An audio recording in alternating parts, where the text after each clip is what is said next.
ಎಲ್ಲರಿಗೂ ನಮಸ್ಕಾರ.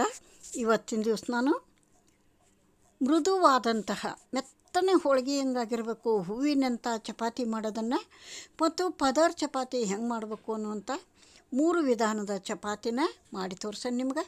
ನೋಡಿರಿ, ಒಂದು ಬೌಲ್ನಾಗ ಚಪಾತಿ ಹಿಟ್ಟು ತಗೊಂಡು ಗೋಧಿ ಹಿಟ್ಟು ನಿಮ್ಗೆ ಎಷ್ಟು ಬೇಕು, ಎಷ್ಟು ಜನ ಅದೇರಿ ನೋಡಿಕೊಂಡು ಗೋಧಿ ಹಿಟ್ಟು ಹಾಕೋರಿ. ನಾವು 4 ಜನಕ್ಕೆ ಮಾಡತ್ತೀನಿ. ಈ ಗೋಧಿ ಹಿಟ್ಟಿಗೆ ಉಪ್ಪು ಹಾಕೀನಿ, ಸ್ವಲ್ಪ ಉಪ್ಪು, 1 ಸ್ಪೂನ್ ಎಣ್ಣೆ ಹಾಕೀನಿ. ಅದನ್ನ ಚೆಂದ ಕಲಿಸ್ಕೊಳೋಣ. ಆನಂತರ ಸ್ವಲ್ಪ ನೀರು ಹಾಕ್ಕೊಂಡು ಒಳ್ಳೆ ಹದಕ್ಕೆ ಕಲಿಸ್ಕೊಳೋಣ. ನೋಡಿರಿ, ಮೆತ್ತನೆಯ ಚಪಾತಿ ಬೇಕು, ಹೂವಿನ ಚಪಾತಿ ಬೇಕು, ಬೆಳಗ್ಗೆ ಮಾಡಿದ್ದರೆ ಸಾಯಂಕಾಲವರೆಗೂ ಮೆತ್ತಗಿರಬೇಕು ಅಂದ್ರೆ 3 ಟ್ರಿಕ್ಸನ್ನ ಇಲ್ಲಿ ಯೂಸ್ ಮಾಡಬೇಕು.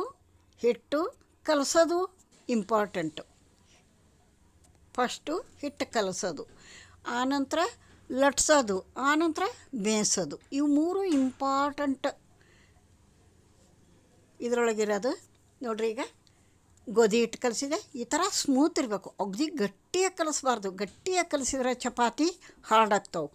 ಅಗದಿ ತೆಳ್ಳಗೆ ಕಲಿಸಿದ್ರೆ ಹರಿತಾವೆ. ಒಂದು ಮೀಡಿಯಮ್ ಹದಕ್ಕೆ ಚಪಾತಿ ಹಿಟ್ಟನ್ನು ಕಲಿಸಿಟ್ಕೊಳೋದು ಇಂಪಾರ್ಟೆಂಟು. ಫಸ್ಟ್ ಸ್ಟೆಪ್ ಇದು. ಹಿಟ್ಟನ್ನು ಕಲಿಸಿಟ್ಕೊಳೋದು ಫಸ್ಟ್ ಸ್ಟೆಪ್ಪು. ನೆಕ್ಸ್ಟು ಕನಿಷ್ಠ ಪಕ್ಷ ಒಂದು ಅರ್ಧ ಗಂಟೆ ಆದರೂ ಹಿಟ್ಟು ನೆನಿಲೇಬೇಕು, ರೆಸ್ಟಿಗೆ ಇಡಬೇಕು. ಒಂದು ಅರ್ಧ ಗಂಟೆ ಇಡ್ರಿ. ಟೈಮ್ ಇದ್ದರೂ 1 ಗಂಟೆ ಇಟ್ರಂತೂ ಇನ್ನೂ ಚಲೋ. ಈಗ ನಾನು 1 ಗಂಟೆ ಇಟ್ಟೆ ನೋಡಿರಿ. ನಮ್ಮ ಮನೆಯೊಳಗೆ 1 ಗಂಟೆ ಮೊದಲೇ ನಾನು ಚಪಾತಿನ ಮಾಡಬೇಕು ಅಂದ್ರೆ ಹಿಟ್ಟು ಕಲಿಸಿಡ್ತೀನಿ. ಇವಾಗ ನೋಡಿರಿ ಎಷ್ಟು ಸ್ಮೂತಾಗಿ ಬಂದೈತೆ ನೋಡಿರಿ. ಚಪಾತಿ ಹಿಟ್ಟು ನೆನೆದು ಹೂವಿನಂಗಾಗೈತಿ.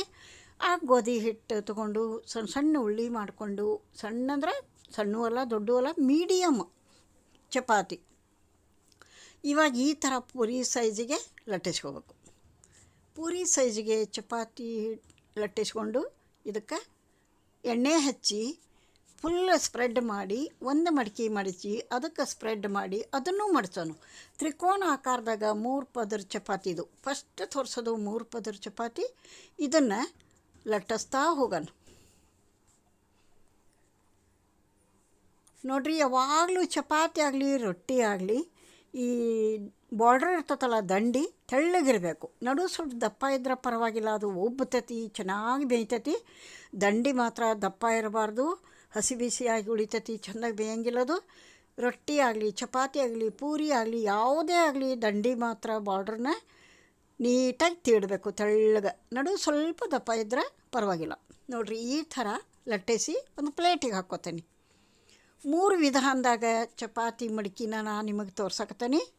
ಯಾವುದಾದ್ರೂ ಮಾಡ್ಕೊಬೋದು. ಯಾವ ಥರ ಮಾಡ್ಕೊಂಡ್ರೂ ಸಾಯಂಕಾಲವರೆಗೆ ಹೂವಿನಂಗೆ ಇರ್ತಾವೆ ಚಪಾತಿ. ಎರಡನೇದು ನೋಡ್ರಿ, ಈಗ ಒಂದು 3 ಪದರದ್ದು ಮಾಡಿ ಲಟ್ಟಿಸಿ ಪ್ಲೇಟಿಗೆ ಹಾಕ್ಕೊಂಡೇನಿ ಚಪಾತಿ. ಇದು ಎರಡನೇದ್ದು. ಒಂದೇ ಮಡಿಕೆ ಇದು ನೋಡಿರಿ, ಒಂದೇ ಮಡಿಕೆ ಮಡಿಸೀನಿ. ಇದು ಕೂಡ ಅಷ್ಟೇ ಚೆನ್ನಾಗಿ ಬರ್ತೈತಿ. ಯಾವ ಥರ ಮಾಡ್ರೂ ಚೆನ್ನಾಗೇ ಬರ್ತಾವೆ.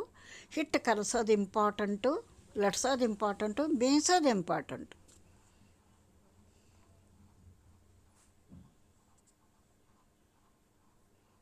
ನೋಡಿರಿ, ಎರಡನೇದು ಲಟ್ಸಿದೆ, ಅದನ್ನು ಪ್ಲೇಟಿಗೆ ಇಡೋಣ.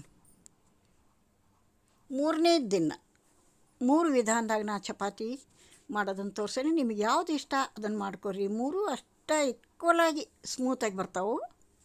ಇವಾಗ 1 ಚಪಾತಿ ಉಳ್ಳಿ ತೊಗೊಂಡದ್ರಾಗ 2 ಸಣ್ಣ ಸಣ್ಣ ಉಳ್ಳಿ ಮಾಡಿ ಈ ಥರ ಎರಡೂ ಸ್ವಲ್ಪ ಚಪಾತಿ ಮಾಡಿಕೊಂಡು ಇದಕ್ಕೆ ಆಯಿಲ್ ಹಚ್ಕೊಂಡು ಲಟ್ಸೋಣ, ಒಂದರ ಮೇಲೆ ಒಂದಿಟ್ಟು.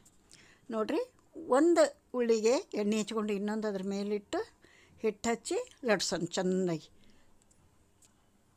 ಯಾರೆಲ್ಲ ನನ್ನ ಚಾನಲ್ ನೋಡತ್ರಿ ಪ್ಲೀಸ್ ಸಬ್ಸ್ಕ್ರೈಬ್ ಆಗಿ ನೋಡಿರಿ.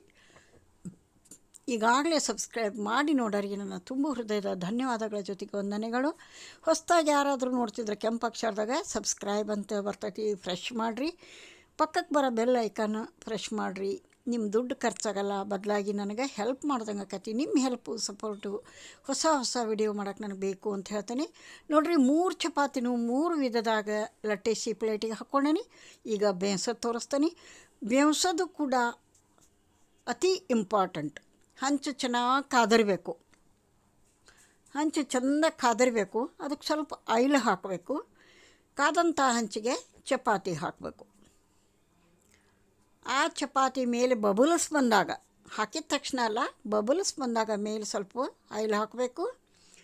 ಆ ನಂತರ ಇದನ್ನ ಈ ಥರ ಫ್ರೆಶ್ ಮಾಡಿ ಎರಡೂ ಸೈಡು ಚೆಂದಾಗಿ ಮೀಡಿಯಮ್ ಉರಿಯೊಳಗೆ ಬೇಯಿಸ್ಕೋಬೇಕು. ಹಂಚು ಚೆನ್ನಾಗಿ ಕಾದಿರಬೇಕು, ಮೀಡಿಯಮ್ ಉರಿ ಇರಬೇಕು. ಅದನ್ನು ಚಪಾತಿನ ಎರಡೂ ಸೈಡ್ ಹಾಕ್ತಾ ಫ್ರೆಶ್ ಮಾಡ್ತಾ ಬೇಯಿಸ್ಕೋಬೇಕು. ನಿಮಗೆ ಎಂಥ ಬೇಕಂತ ಚಪಾತಿ ರೆಡಿ ಆಗ್ತಾವೆ ನೋಡಿರಿ. ಒಂದು ಸಲ ಈ ವಿಧಾನದಾಗ ಟ್ರೈ ಮಾಡಿರಿ. ಪದೇ ಪದೇ ಇದೇ ಥರ ಮಾಡ್ತೀರಿ ನೀವು. ಚಪಾತಿ ಯಾಕೆ ಹಾರ್ಡಾಗ್ತಾವೆ ಅಂತ ಕೇಳ್ತಾರೆ. ಆಮೇಲೆ ಚೆನ್ನಾಗಿ ಬೇಯಿಸೋದ್ರಾಗಿರ್ತೈತಿ, ಹಿಟ್ಟು ಕಲಸೋದ್ರಾಗಿರ್ತೈತಿ. ನೋಡಿರಿ ಎಷ್ಟು ಮಡ್ಕಿ ಮಾಡ್ತೀರಿ ಮಾಡಿರಿ. ಚಪಾತಿ ಎಷ್ಟು ಸ್ಮೂತಾಗೈತೆ ನೋಡಿರಿ. ಈಗ ನಿಮಗೆ 3 ವಿಧಾನದಾಗ ಚಪಾತಿನ ಬೇಯಿಸಿ ತೋರ್ಸೀನಿ. ನೀವು ಇದೇ ರೀತಿ ಚಪಾತಿ ಮಾಡಿರಿ. ಮಕ್ಕಳ ಲಂಚ್ ಬಾಕ್ಸಿಗೆ ಸಾಯಂಕಾಲವರೆಗೂ ಸ್ಮೂತಾಗಿರ್ತಾವೆ. ಆ ನಂತರ ಚಪಾತಿ ಹೆಂಗಿಡಬೇಕು ಮಾಡಿಂದ ಅಂದ್ರೆ ಸಾಯಂಕಾಲವರೆಗೆ ನಿಮಗೆ ಹಾಟ್ ಬಾಕ್ಸ್ ಇದ್ರೆ ಅದ್ರಾಗ ಮಡಿಕೆ ಮಾಡಿ ಇಡ್ರಿ. ಹಾಟ್ ಬಾಕ್ಸ್ ಇಲ್ಲ ಅಂದರು ಕಾಟನ್ ಬಟ್ಟೆ ತೊಗೊಂಡು ಅದ್ರಾಗ ಮಡಚಿ ಒಂದು ಬಾಕ್ಸ್ನಾಗ ಇಟ್ಟುಬಿಡ್ರಿ. ಸಾಯಂಕಾಲವರೆಗೂ ಈಗ ಮಾಡಿದಂಥ ಚಪಾತಿ ಇದೇ ರೀತಿ ಇರ್ತಾವೆ. ಒಂದು ಸಲ ಟ್ರೈ ಮಾಡಿರಿ ನೋಡಿರಿ ಚಪಾತಿನ.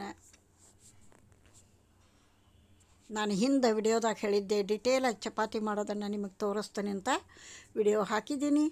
ನಿಮ್ಮ ರೆಸ್ಪಾನ್ಸು ಚೆನ್ನಾಗಿದಾವೆ ನಾ ಹಾಕೋಂಥ ವಿಡಿಯೋಗಳಿಗೆ. ಇದು ವಿಡಿಯೋ ನೋಡಿರಿ, ನೀವು ಟ್ರೈ ಮಾಡಿರಿ. ನೋಡಿರಿ 3 ವಿಧಾನದಾಗ ಮಾಡಿದಂಥ ಚಪಾತಿ 3 ಚಪಾತಿ ಬೇಯಿಸಿ ನಿಮಗೆ ತೋರಿಸೇನಿ.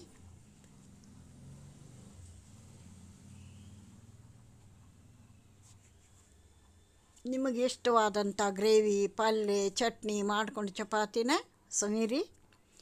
ಒಂದು ತಿನ್ನಲ್ಲಿ 4 ತಿಂತೀರಿ ನೋಡಿರಿ, ಹಂಗಾಗಿರ್ತಾವೆ ಇವು. ಬೇಜಾರೇ ಆಗಲ್ಲ ತಿಂದಷ್ಟು.